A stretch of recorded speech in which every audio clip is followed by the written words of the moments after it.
Next topic है। अब हम मूव करते हैं हमारे HTML को इम्प्लीमेंट करने की तरफ। पर सबसे पहले हमें इन्वायरमेंट सेटअप करना पड़ेगा। So mostly we are going to use VS code and browser, और ब्राउजर जो मैं यूज कर रही हूँ वो है क्रोम।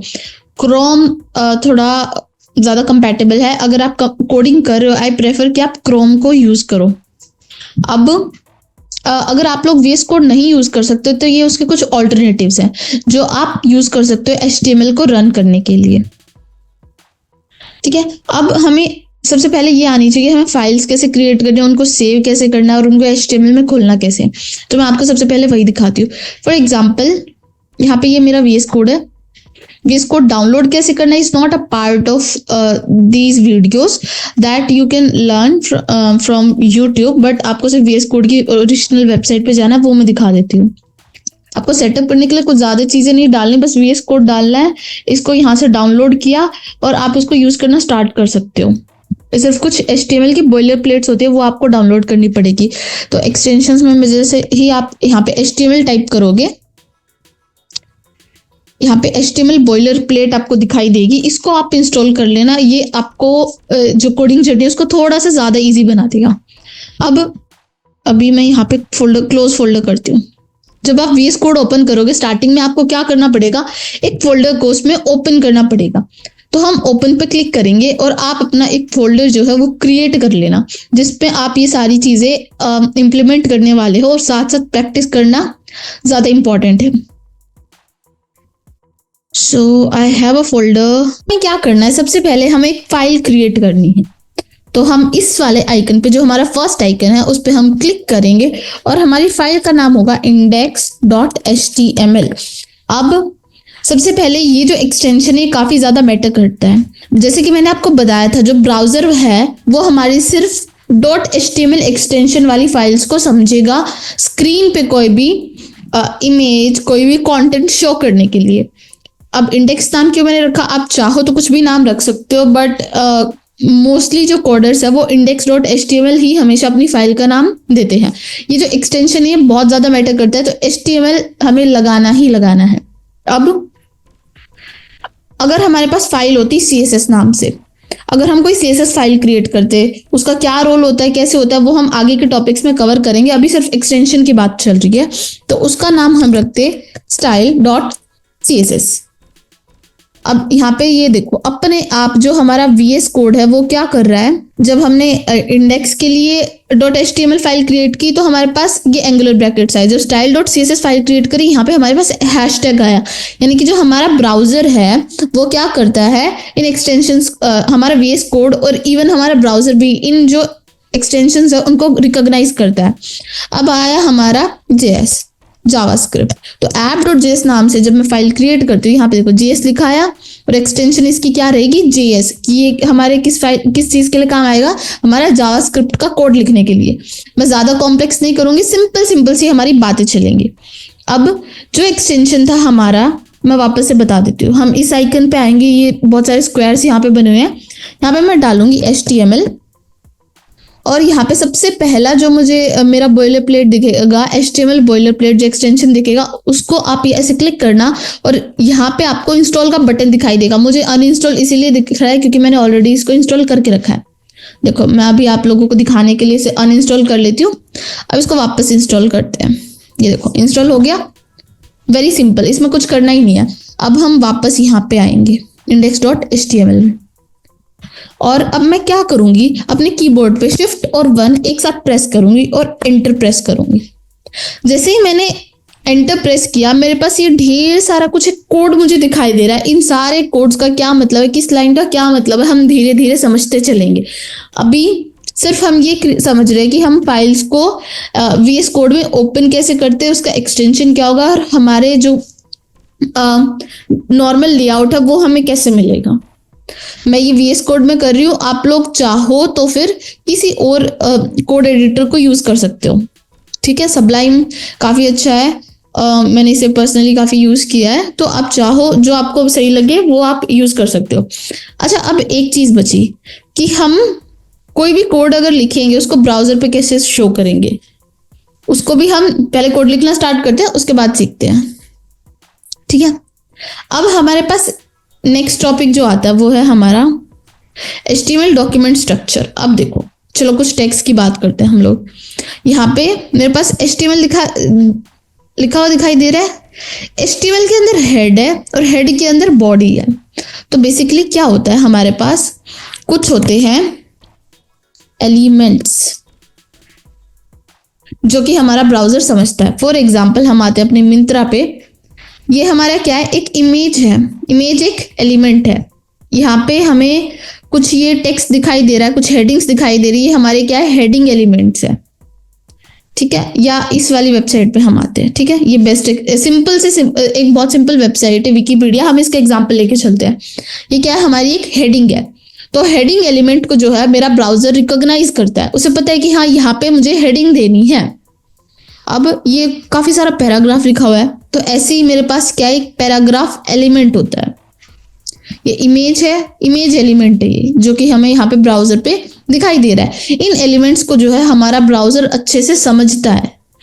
अब अगर मुझे हेडिंग देनी है, मुझे पैराग्राफ देना है, या मुझे कोई इमेज देनी है, तो उसके लिए हम क्या यूज करते हैं, हम यूज करते हैं टैग्स का। ठीक है, ये जो टैग्स है इनकी वजह से मैं अपने ब्राउजर को बता पाती हूँ कि यहाँ पे मुझे ये टेक्स्ट डालना है, यहाँ पे मुझे ये इमेज डालनी है, यहाँ पे मुझे ये पैराग्राफ डालना है। अब स्टार्ट करते हैं जो हमारा मेन प्रैक्टिकल काम है। लेट्स सी, हमने कुछ मिस तो नहीं किया। एक एक एलिमेंट का, एक एक टैग का मतलब मैं समझाऊंगी। सबसे पहले हम बेसिक HTML टैग्स पे आते हैं। यहाँ पे तो हमारे पास पहला एलिमेंट हमारा कौन सा है, हेडिंग एलिमेंट। अब हेडिंग एलिमेंट को हमें इंप्लीमेंट करना है। हमें क्या बोलना है, हेडिंग देनी है अपने हमारे ब्राउजर पे या हमारी वेबसाइट पे हेडिंग मुझे देनी है। तो मैं क्या लिखूंगी, मैं टैग्स का यूज करूंगी, हेडिंग टैग्स का, हेडिंग टैग्स। तो मेरा जो पहला हेडिंग टैग होता है वो होता है H1। जितनी भी मैंने अभी तक कॉम्प्लिकेटेड चीजें बताई, अब सब से इजी चीजें आने वाली है। मैंने थोड़ा सा एडवांस लेवल पे हल्की फुल्की चीजें बताई थी। आपको अगर वो वीडियो स्किप करनी है आप कर सकते हो, बट यहाँ से ये बहुत इंपॉर्टेंट पार्ट है, तो यहाँ से हमें सीरियसली इसको लेके चलना पड़ेगा। एंड आप लोग साथ साथ प्रैक्टिस भी करना, क्योंकि कोडिंग ऐसी चीज नहीं है कि आपने बस देखा हो गया। साथ साथ प्रैक्टिस करो, इस वीडियो को रिवाइंड कर करके भी सुनना। मैंने पहला टैग क्या दिया, H1, और अब इसके अंदर मैं लिखूंगी हेलो वर्ल्ड। मेरा दूसरा जो हेडिंग टैग होता है वो होता है H2, इसमें भी हम हेलो वर्ल्ड लिख देते हैं। फिर तीसरा जो हेडिंग टैग होता है, ये हमारे पास ऑलमोस्ट 6 हेडिंग टैग होते हैं, इसमें भी हम हेलो वर्ल्ड लिख देते हैं। और आप आगे चलते चलते ये सोचोगे कि ये इतनी इजी कैसे है HTML, और हमने पहले क्यों नहीं सीखी। It is one of the most simplest way to start your coding journey. कोई हार्डकोर कोडिंग नहीं होती HTML में। ये देखो, अब हमारे पास हमारे 6 हेडिंग टैग होते हैं, H1, H2, H3, H4, H5 और H6। ये 6 टाइप के होते हैं। अब मुझे इसे स्क्रीन पे देखना है, अपने ब्राउजर पे देखना है। हम वेब डेवलपमेंट सीख रहे हैं, तो वेब डेवलपमेंट सीख रहे हैं तो वेबसाइट तो हमारी क्रिएट हो, उसके ब्राउजर पे भी तो दिखे। जब हर वेबसाइट ब्राउजर पे दिखती है तो इसे भी दिखना चाहिए। तो उसके लिए हम लाइव जाएंगे। अब जिन लोगों ने VS कोड पहली बार यूज किया है उनको एक एक्सटेंशन इंस्टॉल करना पड़ेगा।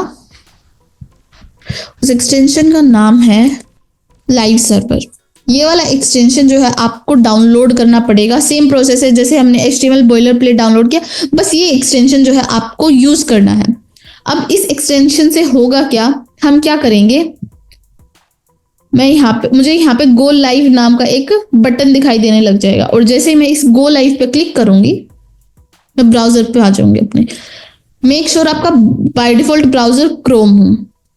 ठीक है, अब देखो जिस चीज को मैंने H1 में लिखा था, अब H1 तो हमें यहाँ कहीं दिख नहीं रहा। हमने देखो वापस से इस बात को समझते हैं। मैंने क्या करा, एक एंगुलर ब्रैकेट लगाया, H1 लिखा और हेलो वर्ल्ड लिखा। अब H1 और ये एंगुलर ब्रैकेट, ये जो ओपनिंग और क्लोजिंग ब्रैकेट्स होते हैं हम इनको एंगुलर ब्रैकेट्स बोलते हैं। ये एंगुलर ब्रैकेट तो मुझे यहाँ पे ब्राउजर पे नहीं दिख रहे, मुझे सिर्फ हेलो वर्ल्ड दिख रहा है। तो एक्चुअल में ये जो टैग्स होते हैं ये ब्राउजर पे दिखाई नहीं देते, इनके अंदर का जो कंटेंट होता है वो हमें दिखाई देता है। अब हेलो वर्ल्ड का जो टेक्स्ट साइज है या फोंट साइज है वो सबसे ज्यादा है, H2 का उससे कम, H3 का उससे कम, H4 का उससे कम, H5 का उससे कम और H6 का सबसे कम। बट इन 6 के 6 टैग्स में सिर्फ यही डिफरेंस नहीं है, इसके डिफरेंस को हम थोड़ा सा बाद में डिस्कस करते हैं। अभी पहले हम और एलिमेंट्स की बात करते हैं। तो ये था हमारा हेडिंग एलिमेंट जिसमें हमारे पास 6 टैग थे। अगला हमारा एलिमेंट आता है पैराग्राफ एलिमेंट। उसके लिए हम क्या यूज करेंगे, हमारा होता है पी टैग। और यहां पे मैं कुछ टेक्स्ट डाल देती हूँ, हेलो आई एम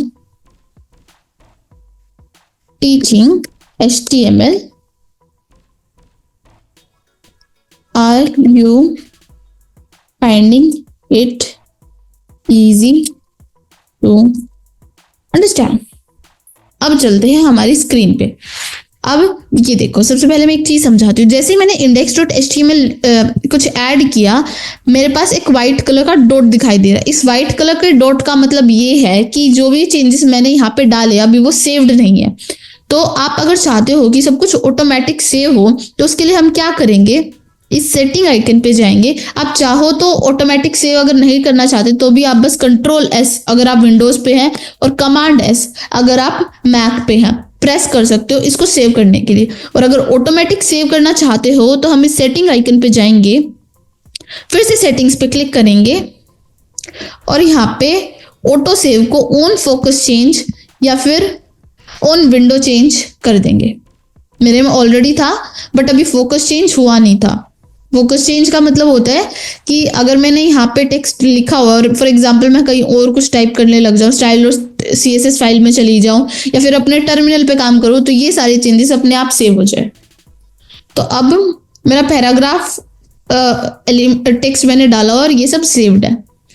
यहाँ देखो, अब मेरे पास क्या लिखा है, hello I am teaching HTML, are you finding it easy. अब यहाँ पे मैं और भी टेक्स्ट डाल सकती हूँ। कॉपी किया मैंने, फिर से मैंने एक पी टैग लिया और ये मैंने यहाँ पे मेरा पैराग्राफ डाल दिया। ये देखो, अब एक बात देखिएगा, यहाँ पे ये जो फॉलोइंग वाला पार्ट है ये तो नेक्स्ट लाइन में आ रहा है। मेरे VS कोड के अंदर ये वाला पार्ट जो है नेक्स्ट लाइन के अंदर है, लेकिन यहाँ पे फॉलोइंग, ठीक है ये रहा फॉलोइंग, लेकिन ये तो साथ में ही आ रहा है, नेक्स्ट लाइन में नहीं आ रहा। तो पैराग्राफ जो है ऐसे बीच में गैप नहीं देता। अगर हमें गैप देना सीखना है तो हमारे पास उसके लिए अलग से एलिमेंट्स है। तो हम क्या करते हैं, देखो हम लोग ये विकिपीडिया को तो सर्च कर ही रहे हैं, तो हम कुछ कुछ ऐसा ये कंटेंट जो है क्रिएट करना स्टार्ट करते हैं और सारा का सारे हेडिंग्स और पैराग्राफ्स ऐसे ही देते हैं। हम ज्यादा एग्जैक्ट सेम नहीं बनाने वाले, कुछ सिमिलर सी चीजें करने वाले हैं। ठीक है, मैं एक बार को ये सारी की सारी चीजों को कमेंट कर देती हूँ। कमेंट्स क्या होते हैं मैं वो भी समझाऊंगी, डोंट वरी। और ये कमेंट स्क्रीन पे क्यों नहीं दिख रहे वो सब भी हम डिस्कस करेंगे। पहले हम अपने हेडिंग एलिमेंट के ऊपर आते हैं। सबसे पहले ये देखिएगा, हमारे पास आदित्य रॉय कपूर लिखा है, तो इस आदित्य रॉय कपूर को मैं H1 टैग मैंने दिया और ये टेक्स्ट मैं यहाँ से कॉपी कर लेती हूँ। जब हम प्रोजेक्ट करते हैं तो हम सबसे ज्यादा चीजें सीख पाते हैं। तो ये मैंने आदित्य रॉय कपूर डाला और ये H1 टैग मैंने यहाँ पे दे दिया। अब देखिएगा, अब एक चीज देखिए आपने, जिन जिन चीजों को मैंने कमेंट किया, ये जो इस ग्रीन कलर वाले पार्ट में मुझे दिखाई दे रहे हैं वो ब्राउजर पे कभी नहीं दिखता। तो कमेंट्स जो होते हैं वो कभी ब्राउजर पे दिखाई नहीं देते। जैसे अभी मैं आप लोगों को सिखाने के लिए कमेंट्स डाल रही हूँ, वैसे ही जो डेवलपर्स होते हैं, कोडर्स होते हैं, वो इस तरीके के कमेंट्स डाल सकते हैं ताकि जब कोई दूसरा डेवलपर आके उसी प्रोजेक्ट पे काम करे तो उसको कंफ्यूजन ना हो कि ये कोड किस चीज के लिए लिखा गया है। ठीक है, और ये जो हमारा कमेंट्स होते हैं वो कभी ब्राउजर पे दिखाई भी नहीं होते। ये सिर्फ डेवलपर्स या कोडर्स के लिए होते हैं जो उस पर्टिकुलर प्रोजेक्ट पे काम करने वाले होते हैं। तो मेरे पास यहाँ पे आदित्य रॉय कपूर अब लिखा हुआ है। हमारा नेक्स्ट टैग क्या था, पैराग्राफ टैग। तो ये पैराग्राफ टैग मैंने यूज किया फ्रॉम विकिपीडिया फ्री एनसाइक्लोपीडिया। इसको मैं रहने देती हूँ, क्योंकि इसको अगर देखो जब मैं इसको सिलेक्ट करने की कोशिश करूँ मेरे पास अपने आप ये इमेज सिलेक्ट हो रही है, तो मैं सिर्फ यहां से ये टेक्स्ट यहां तक कॉपी कर लेती हूँ। यहां पे इसे मैंने पेस्ट कर दिया। अब ये देखिए मेरे पास ये सारा मेरा टेक्स्ट आ गया। अभी भी बहुत सारी चीजें हैं, आई नो नहीं हुई है, हम धीरे धीरे सीखते चलेंगे, ठीक है। अब देखो हमारे पास वापस से हम विकिपीडिया पे चलते हैं और हम ये देखेंगे कि ये वाला जो मेरा पार्ट है ये थोड़ा सा ज्यादा डार्क नहीं है, थोड़ा सा बोल्ड है, और ये सब बिल्कुल लाइट लाइट लिखा है। तो इस तरीके से बोल्ड करने के लिए हम क्या लिखते हैं, हम एक बी टैग का यूज करते हैं। बी टैग का मतलब होता है मेरे टेक्स्ट को तुम बोल्ड कर दो। अब इसके अंदर हम आदित्य रॉय कपूर को ऐड कर देंगे, और आदित्य रॉय कपूर को जैसे ही मैंने इसके अंदर ऐड किया ये वाला पोर्शन मेरा क्या हो गया, बोल्ड हो गया, ठीक है। तो बी टैग क्या करता है, टेक्स्ट को बोल्ड करता है। अब यहां पे मैं और चीजें, आप लोगों को कुछ ब्लू कलर का टेक्स्ट भी दिखाई दे रहा होगा, ये क्या है, इसका क्या मतलब है, अभी 1-2 मिनट में ही डिस्कस कर लेते हैं। नेक्स्ट चीज हमारी क्या है, हमारे पास एक इमेज भी है आदित्य रॉय कपूर की। तो अब देखो इस वेबसाइट के अंदर टेक्स्ट इस तरफ लिखा गया है और इमेज हमारी राइट हैंड साइड के अंदर है। ये जो चीज है ये करनी पॉसिबल है सीएसएस के थ्रू, और अभी हम सीएसएस सीख नहीं रहे हैं। अभी मैं आपको सिर्फ ये बताऊंगी कि हम इमेज कैसे ऐड करते हैं, लेफ्ट पार्टीशन, राइट पार्टीशन, और ये इमेजेस वगैरह की टैग्स की प्लेसमेंट, ये सब हम सीखेंगे सीएसएस के अंदर। सीएसएस भी बहुत सिंपल है इंग्लिश लैंग्वेज के जैसे ही, बट फिलहाल के लिए हम क्या करते हैं, सिर्फ एक इमेज डाल देते हैं। तो इमेज डालने के लिए हम क्या करते हैं, एक इमेज टैग का यूज किया जाता है। तो इमेज में क्या करती हूँ, इस पैराग्राफ के ऊपर डाल देती हूँ, या फिर एक काम करते हैं इस पैराग्राफ के नीचे डालते हैं। तो इमेज, नेक्स्ट एलिमेंट हमारा क्या आया, इमेज एलिमेंट, और इसके अंदर मैंने क्या डाला, IMG टैग डाला। अब इमेज में रखूं कैसे, आदित्य रॉय कपूर तो यहाँ पे बैठे हैं, मैं इमेज कैसे रखूं। तो हमारे पास 2 तरीके होते हैं इमेज डालने के। मैं या तो राइट क्लिक करूं यहाँ पे और कॉपी इमेज एड्रेस कर लूं, और यहाँ पे SRC के अंदर पेस्ट कर दूं। अब देखते हैं मेरे वेबसाइट पे क्या चेंज आया। ये देखो मेरी इमेज यहाँ पे आ चुकी है। दूसरा हम क्या कर सकते हैं, मैं इसको डिलीट कर दूं, इसको हम हटाते हैं, हमारे पास नॉर्मल हमारा IMG टैग आ गया। अच्छा एक चीज और मैं बताना भूल गई थी, ये देखिए जैसे ही मैं IMG डाल रही हूं मेरे पास ऑलरेडी जो सजेशंस आ रहे हैं वो किस वजह से आ रहे हैं, मेरे बॉयलर प्लेट कोड की वजह से आ रहे हैं, बॉयलर प्लेट एक्सटेंशन की वजह से आ रहे हैं, जो मैंने आप लोगों को बोला है इंस्टॉल करने के लिए। अब IMG डालने के बाद मैं जैसे ही या तो टैब प्रेस कर दूं या फिर एंटर प्रेस कर दूं, तो एंटर प्रेस कर रही हूं तो क्या हो रहा है, मैं नेक्स्ट लाइन में मूव कर रही हूं, तो हमें क्या प्रेस करना पड़ेगा, IMG टैब। टैब प्रेस करते ही मेरे ये जो पीस ऑफ कोड है ये कंप्लीट हो जाएगा, तो इसके लिए हमें टैब प्रेस करना है। अब यहां देखो इमेज मेरी गायब हो चुकी है। दूसरा तरीका क्या है कि मैं इसको डाउनलोड कर लूं, मैं राइट क्लिक करूंगी, सेव इमेज एज मैंने किया, और यहाँ पे मेरा जो ट्यूटोरियल वाला पार्ट है इसको एक बार इमेज को मैं नेम यूज कर, इसको मैं डेमो नाम दे देती हूँ, एंटर किया और ये मेरी इमेज हो गई डाउनलोड। अब देखो अच्छा, अब ये जो मेरा साइड पैनल है ये हाइड कैसे हो रहा है और दिख कैसे रहा है। अगर आप विंडोज में हो Ctrl+B आप प्रेस करोगे, अगर मैक में हो Command+B प्रेस करोगे। जैसे ही मैं प्रेस कर रही हूँ ये देखो मेरा साइड पैनल जो है हाइड हो रहा है, शो हो रहा है, हाइड हो रहा है, शो हो रहा है। यहाँ पे मुझे अपने आप ये इमेज दिखाई दे रही है, ठीक है। मेक श्योर आप इमेजेस को उसी फोल्डर के अंदर सेव करें जिसमें आप ये काम कर रहे हो, तो उसके लिए सेपरेट फोल्डर क्रिएट करना और वहीं पे अपनी इमेजेस को रखना। तो अब इस SRC के अंदर मैं ये नाम डाल दूं और ये मेरी इमेज यहाँ पे वापस से शो हो रही है। So it's all up to you, आप कैसे काम करना चाहते हो, ठीक है। बट बाकी बेटर ये रहेगा कि आप डाउनलोड करो उसको, क्योंकि इमेज अगर आप कॉपी करके कॉपी लिंक इमेज एड्रेस करके करो तो वो लिंक काफी बड़ा बनता है, सो वो थोड़ा मैसी भी लगता है। बाकी आपकी मर्जी, आपको कैसे अच्छा लगता है। ठीक है, अब क्या हो गया, मेरे पास टेक्स्ट आ गया, मैंने इसको बोल्ड कर दिया, मैंने इमेज भी डाल दी। अब वापस से विकिपीडिया के अंदर आते हैं। अच्छा, ये लाइन दिखाई दे रही है क्या? आदित्य रॉय कपूर के नीचे एक लंबी सी लाइन है। अब मुझे भी यहाँ पे डालनी है, तो हम क्या करेंगे, हमारे पास एक होता है HR टैग। ये देखो, HR full form in HTML, horizontal rule. ये क्या करता है, एक रूलर ऐड कर देता है, जैसे कि हमने यहाँ पे डाला हुआ है। सी, अच्छा, अब आप लोग बोलोगे कि ये हेडिंग और इस रूलर के बीच में डिफरेंस थोड़ा ज्यादा, बट मुझे तो सेम चाहिए। तो वो सब हमारे CSS में ही पॉसिबल हो पाता है, अभी हम वो चीज नहीं कर पाएंगे। तो अभी के लिए हम फिलहाल इसको HTML के हिसाब से ही चीजें करनी सीखते हैं। अच्छा, अब वापस से इस पे आए तो यहाँ देखिएगा, हमारे पास सपोर्टिंग एक्टर है, उसके बाद थोड़ा स्पेस है और उसके बाद फॉलोइंग जा रहा है। तो मुझे चाहिए कि मेरे जो नेक्स्ट लाइन है वो इसी तरीके से आए, सपोर्टिंग एक्टर के बाद नेक्स्ट लाइन है। तो उसको करने के मेरे पास दो तरीके हैं। या तो मैं क्या करूं, यहाँ पे मैं इस फॉलोइंग वाली पूरी लाइन को, देखो मैंने डबल क्लिक करा और मेरी पूरी लाइन सिलेक्ट हो गई, इसको मैं कॉपी करके डिलीट कर लेती हूँ और एक नया पैराग्राफ बनाती हूँ और उसके अंदर ये डाल दूं, तो भी मेरा ये काम पॉसिबल है। बट क्या हो कि हमें एक ही पैराग्राफ के अंदर नेक्स्ट लाइन देनी हो।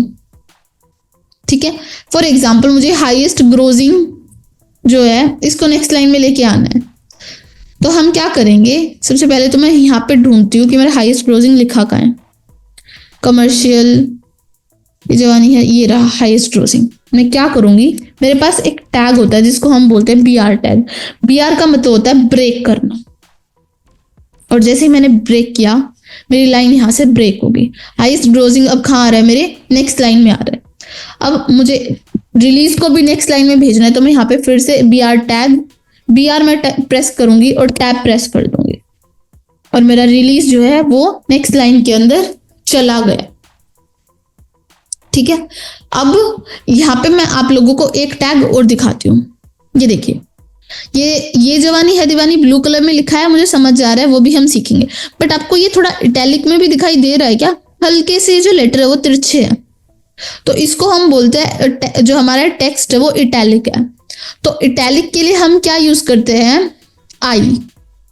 ये रहा मेरा आई, मैं आई प्रेस करूंगी और टैब प्रेस कर दूंगी, और इसके अंदर मैं अपना ये मूवी का नाम, ये जवानी है दीवानी, एक सेकेंड, तो थोड़ी सी गलती हो गई, स्पेस, आई प्रेस किया, टैब प्रेस किया, और इस टेक्स्ट को मैं कॉपी करूंगी और यहाँ पे मैं पेस्ट कर दूंगी। कहाँ गई, ये देखो, हल्का से अब ये मेरे लेटर्स जो है वो तिरछे हो चुके हैं, और ये किससे हुआ, मेरे आई टैग की वजह से। लग रही है ना बिल्कुल इंग्लिश जैसी, सिमिलर। एक्चुअल में HTML बहुत ज्यादा सिंपल होती है, हमें इसमें कुछ मुश्किल चीजें हैं ही नहीं। अच्छा, अब देखते हैं हमारे नेक्स्ट टैग्स की तरफ आते हैं। अब सबको यूं दिख रहा होगा कि ये जो कुछ कुछ चीजें हैं ये ब्लू कलर में लिखी है और मुझे भी उनको ब्लू कलर देना है, तो हम ब्लू कलर कैसे दें? तो एक्चुअल में ये जो चीजें ब्लू कलर में लिखी है, ये है ब्लू है एक टैग की वजह से जिसका नाम होता है एंकर टैग। एंकर टैग क्या है समझाती हूँ, पर ये देखो, जब भी मैं इस ब्लू लाइन पे क्लिक करती हूँ, जैसे मैंने प्रेस किया मैं किसी और पेज पे पहुंच जाऊंगी। मेरा इंटरनेट थोड़ा सा स्लो चल रहा है मे बी। ये देखो, मैं ये जवानी है दीवानी के जो पेज है उस पे आ चुकी हूँ। ठीक है, मैं वापस अगर जा रही हूँ तो मैं फिर से यही आदित्य रॉय कपूर वाले पेज पे जा रही हूँ। अच्छा, अगर मैं film fair award for best supporting actor पे क्लिक कर रही हूँ, फिर से मैं किसी और पेज पे रिडायरेक्ट हो रही हूँ। ये थोड़ा सा स्लो इसीलिए लोड हो रहा है क्योंकि इंटरनेट इश्यूज है हल्के से, अदरवाइज ये काफी फास्ट चलता है। ठीक है, तो ये होता है हमारा एंकर टैग। एंकर टैग क्या करता है वो तो अब आप लोग देख ही चुके हैं, वो हमें किसी और लिंक पे या किसी और पेज पे रीडायरेक्ट करता है। ठीक है, तो अब हम उसे ऐड करना स्टार्ट करेंगे अपने इस पेज के अंदर। विकिपीडिया में हमारे पास क्या था, हम डिस्कस कर रहे थे कि कुछ कुछ टेक्स्ट जो है ब्लू कैसे है, और इसको क्लिक करने के बाद हम एक नेक्स्ट पेज पे कैसे रिडायरेक्ट कर रहे हैं। तो उसके लिए हम क्या यूज करते हैं, हम यूज करते हैं एंकर टैग। तो एंकर टैग का मतलब क्या है, कैसे उसको यूज करते हो, वो बताने से पहले मैं आपको एक बार कमेंट्स के बारे में बताना चाहती हूँ, क्योंकि हम इसे बार बार यूज कर रहे हैं। देखो कमेंट्स के बारे में एक्चुअली मैंने बता तो दिया था, बट उसको सिंटेक्स क्या होता है वो मैं बताती हूँ, और मैं कैसे कमेंट्स यूज कर पा रही हूँ वो बताती हूँ।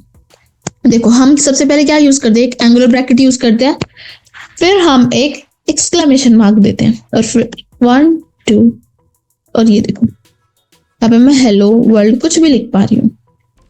अगर आपको ये कमेंट्स यूज करने आप चाहो तो डायरेक्ट कंट्रोल और बैकस्लैश यूज करके कमेंट्स दे सकते हो। Control in Windows and command in Mac.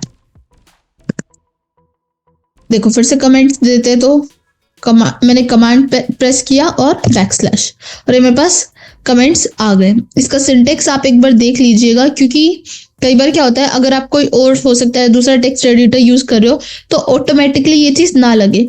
हमें क्या यूज करना है, एक angular bracket open and close, बीच में एक्सक्लेमेशन मार्क, और ये 2 हाइफन, और यहाँ पे हम कुछ भी लिख सकते हैं, और 2 हाइफन जब ये खत्म हो रहा हो। तो इन टोटल हमारे पास 4 हाइफन आएंगे। ठीक है, सीएसएस में जब हम कमेंट्स देते हैं तो सिंटेक्स हल्का सा चेंज हो जाता है, बट कमेंट्स जो है वो काम हर जगह आते हैं। तो एंकर टैग में क्या होता है, फॉर एग्जाम्पल मुझे एक नया पेज बनाना है film fair award for best supporting actor के लिए, या मैं एक काम करती हूँ, मुझे डायरेक्ट इस पेज का लिंक डालना है। मैं इस पेज पर क्लिक करती हूँ, मैंने कॉपी किया।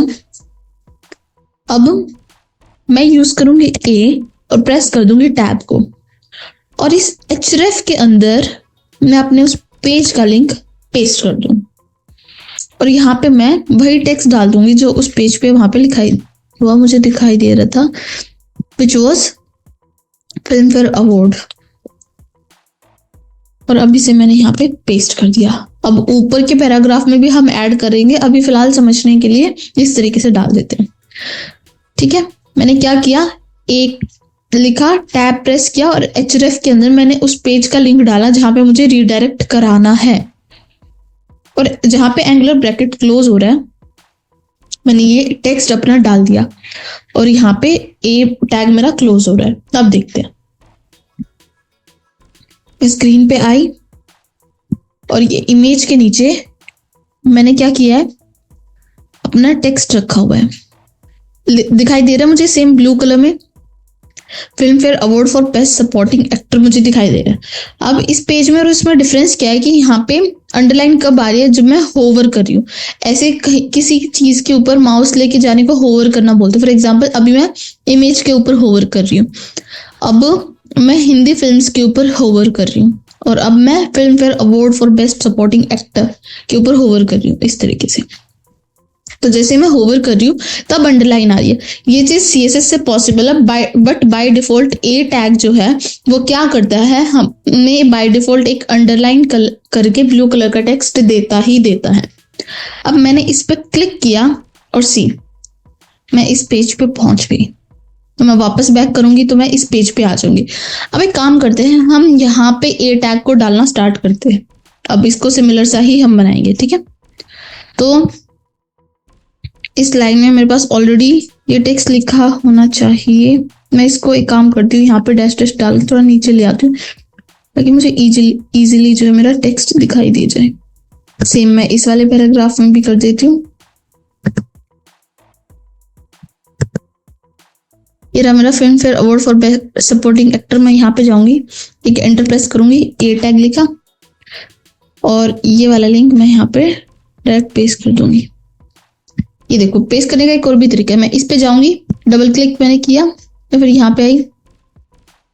अब मैं शिफ्ट प्रेस करूंगी, कंट्रोल और अगर मैथ में है तो कमांड और राइट एरो। ये देखो मैं लाइन के एंड में पहुंच गई और अब ये पूरा का पूरा जितना भी कोटेशन मार्क्स के अंदर टेक्स्ट था मैंने पेस्ट कर लिया और यहाँ पे ये मैंने डाल दिया। ये देखो अब यहाँ पे आते हैं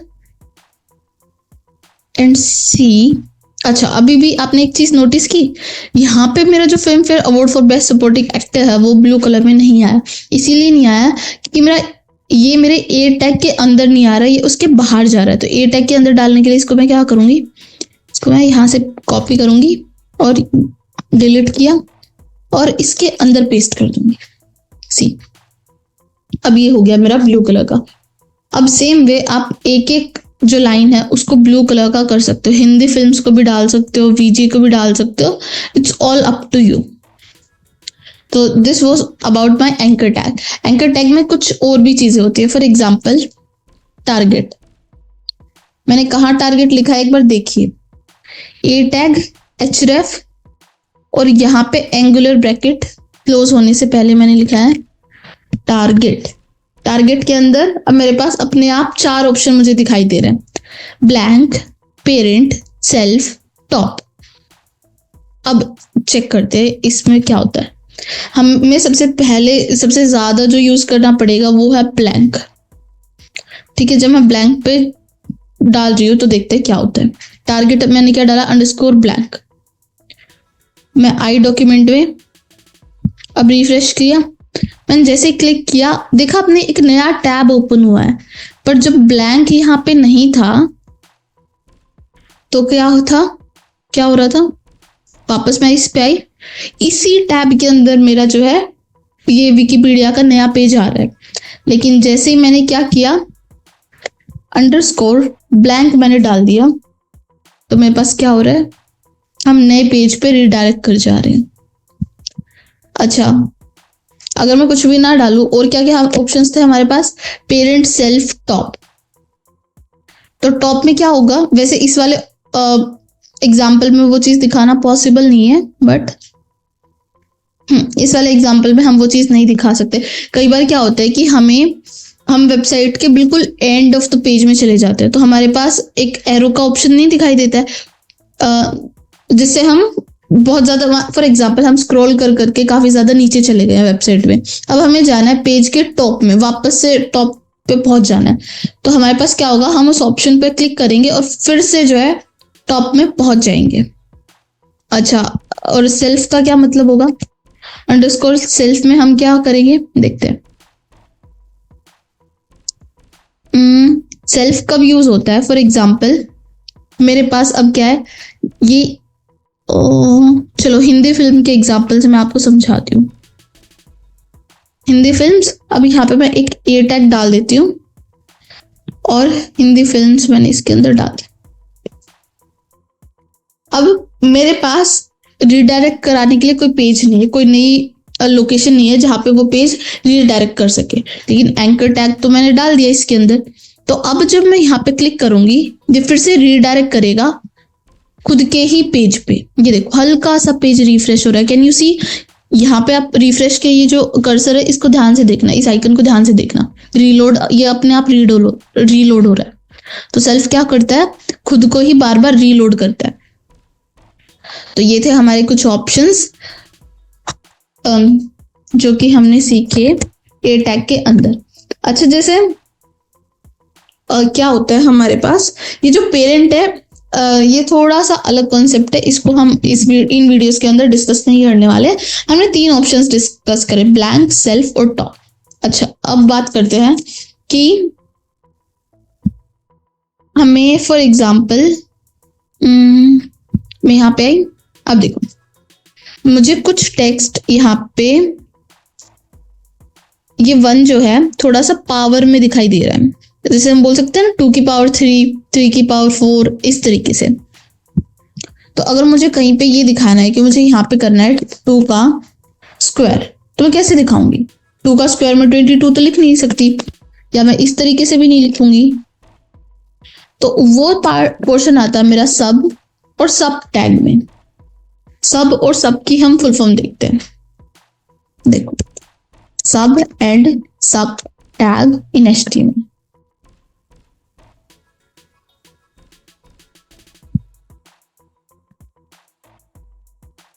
Full form in HTML. Sub stand for subscript and sub stand for subscript. Subscript, sub मतलब सबस्क्रिप्ट और सब मतलब सुपरस्क्रिप्ट, ठीक है। तो सुपरस्क्रिप्ट और इसमें डिफरेंस क्या है? सबस्क्रिप्ट में क्या होता है, अगर कोई फॉर एग्जांपल यहाँ पे H2 लिखा है, अब ये 2 मुझे कहाँ चाहिए, ऐसे नीचे चाहिए, और यहाँ पे क्या लिखा है, x स्क्वायर लिखा है, तो अब ये 2 मुझे छोटा सा चाहिए बिल्कुल ऊपर, तो उसके लिए हमारे पास क्या आ गया, सब और सब टेक्स्ट।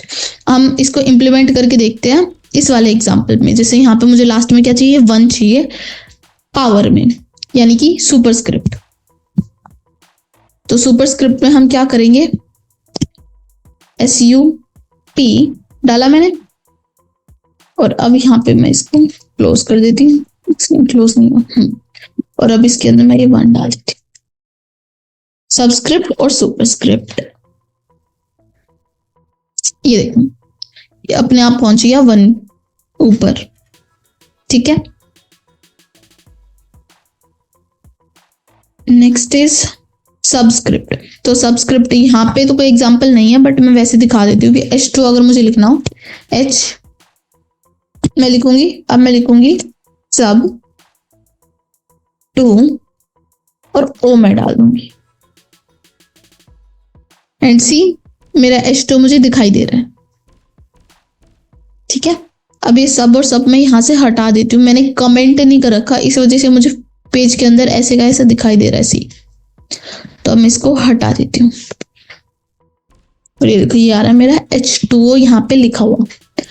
सो ओवरऑल हमने एक डिसेंट सा, एग्जैक्ट सेम तो नहीं बट कुछ बहुत सारे HTML टैग्स हमने सीखे हैं, ठीक है। अब हमारे पास और भी कॉन्सेप्ट्स आने वाले हैं जो हम, जिसको हम बोल सकते हैं पार्ट 2 ऑफ हमारा HTML होगा, उसमें हम कवर करने वाले हैं कुछ concepts like div tag and all. तो चलो हम वो भी स्टार्ट करते हैं।